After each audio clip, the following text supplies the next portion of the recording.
let's get into briefly, and I'll let you deal with this mostly.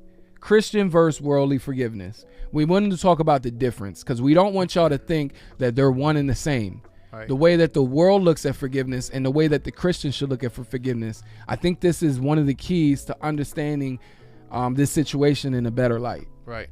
So I would say the main difference is when worldly forgiveness is done for the benefit of that person and their well-being.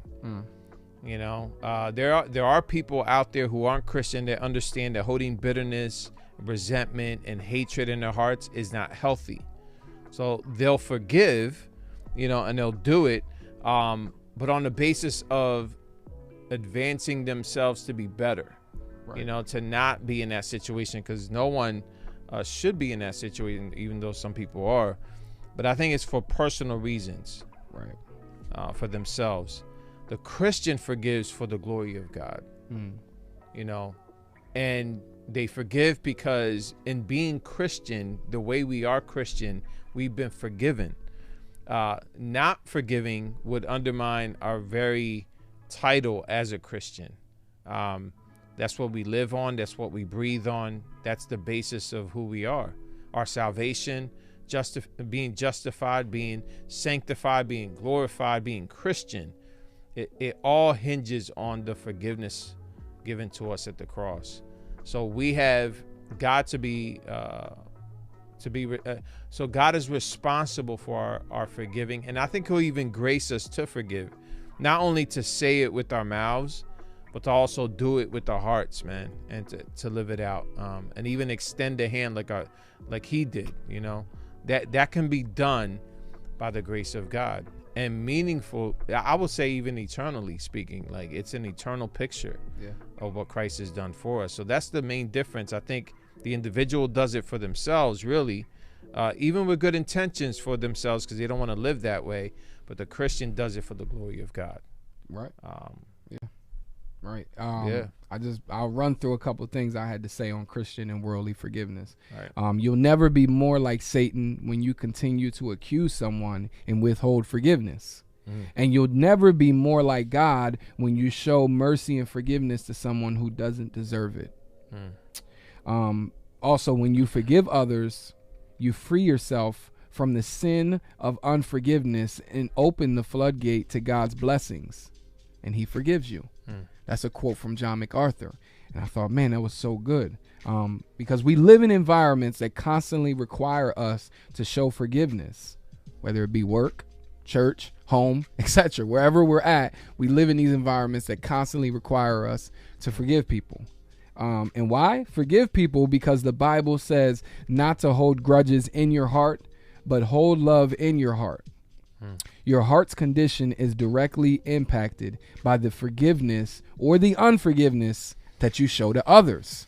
It's a heart condition, whether it be good or bad, depending on the forgiveness that you show in your heart, that you hold in your heart. And one more thing, I was listening to a Hot 97 video, and they brought up this topic. Now, they're worldly. This is a worldly radio station. And so they said, we want to give our thoughts on a person forgiving somebody and hugging the person who killed their brother. And one of the ladies on the show said she's glad that Botham's brother is advanced enough to forgive Amber. And I thought, man, I see what she's doing. She's going the safe route and saying that he's advanced. Yeah, smarter. Smarter. This is that worldly forgiveness that we're talking about right here. Right. She was looking at it in the eyes of a worldly person. Right. He's advanced. No, that's the love of Christ in him. Yeah. It's nothing to do with him being advanced, because advanced would almost imply that he's advancing himself. Yeah. God is maturing him. That's mature Christian love that he's displaying, not advancement in a person's development in their character or anything like that. Has nothing to do with being advanced in ourselves by ourselves. It's a concern for someone's soul, and their eternal state before God, which an unbeliever can't do. Right. So that's the incentive to wanting to forgive someone and to see their well-being. Right. You know what I'm saying? Because you can forgive someone and be like, it don't matter what happens after that. Yeah. But to forgive someone and say, yo, I really care about you, man. Is there anything I can do to help you? Yeah. That's different, Yeah. And then there's also the whole, like they brought up making peace with someone versus forgiving them. I wanted to bring that up slightly is only because to make peace with somebody almost implies that you just need to be cool on your end.